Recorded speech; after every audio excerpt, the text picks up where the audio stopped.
Hey, it's John and Mike, brew-juice.com, and we have another SMaSH beer, but this is kind of a redo of one we did earlier this year.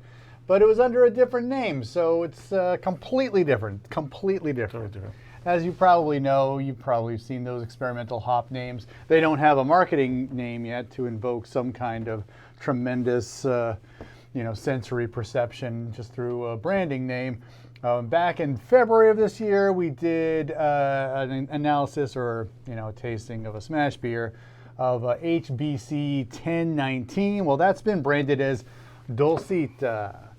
And I got a package of this. This is, I believe, the 2025 harvest of it. So let's check this out. I believe when I looked at the earlier post, we liked this hop, so no spoilers.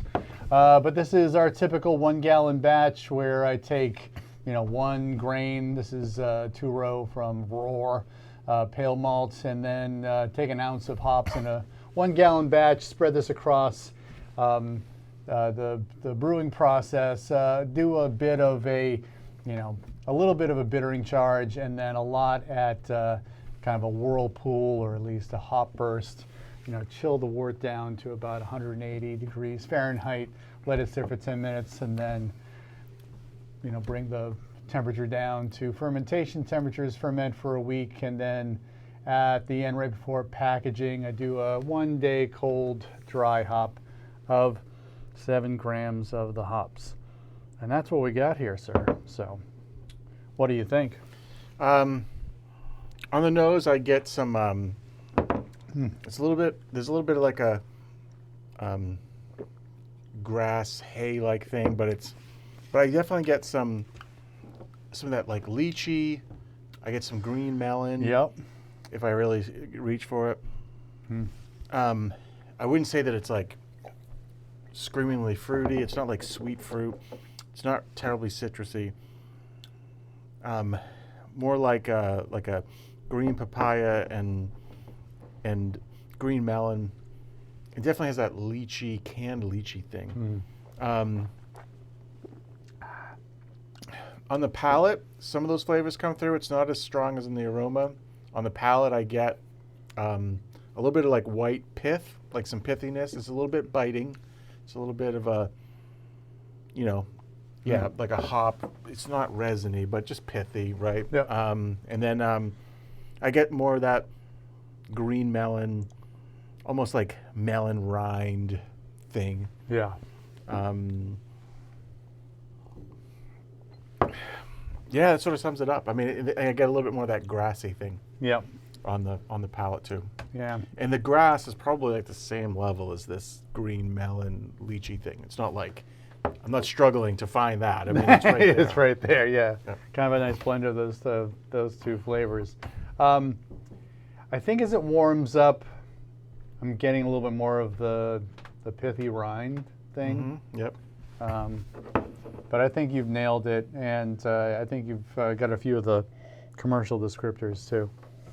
But yeah, that not an unpleasant grassy thing, but it's right there with everything else. The aroma is far more dynamic than the flavor. Yeah. All right. Well, the aroma of Dolcita, and this is on Yakima Valley. HBC 1019 has been described as a potent and pleasing mix of citrus, tropical, and stone fruits. And then you look down here, the top descriptors: honeydew melon, which I think is that green melon thing you got going on. Tropical fruits in there. Peaches, nope. Candy, no. We've had other ones that have candy notes. And then they say coconut and orange. I can get a little coconut. I think that lychee coconut thing in my brain is a little bit hard to separate. And then not orange. No. But I could see if you paired this off with something tangerine-y, right? Something that brought some of that orange stuff to the party, or a little bit of like tropical pineapple, like some of those hops. This might play nicely in a wheat beer, like a nice fruity wheat beer of some sort. That might work. Yep. Or if you really want to get some of that, it might be a nice accent note, especially with the pithiness, to do something sort of like West Coast IPA with it. or maybe dry hopping with this for like one of those what they call the West Coast Pilsners. I don't subscribe to these categories, but Italian Pilsner, right? Those types of things where you just want that big aromatic thing. It'd be pretty interesting there, in much higher quantity maybe. Yep.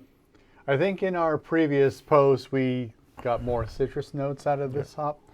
Here we are a little bit later on in the year. It's a little different. You know, every experiment's going to be a different thing. This is also the branded version of the hop rather than, you know, the HBC number that was given. Yep. So, all right. Well, I heard that there's someone out there who's asking for this hop. Somebody's asked for it more than once. More than once. plus one times of asking it. Well, that's it. Yeah. We'll note this as Dolcita or Dolcita, right? Just because we already have a video on HBC. Yep. I don't know what I'm going to do on the old hop board on the website. I may put them next to each other or something. I don't know. Maybe I'll just say, you know, prefer up for HBC. They should be probably close to each other on the in the table just based on dates. But you know, we'll note it as a different take on the same hop a little bit later on in the year. All right, well, thanks for watching. Give us a thumbs up for this video. Subscribe to our channel. We do this kind of thing every single week. John and Mike, brew-dudes.com. I need more beer. Brew on. Cheers.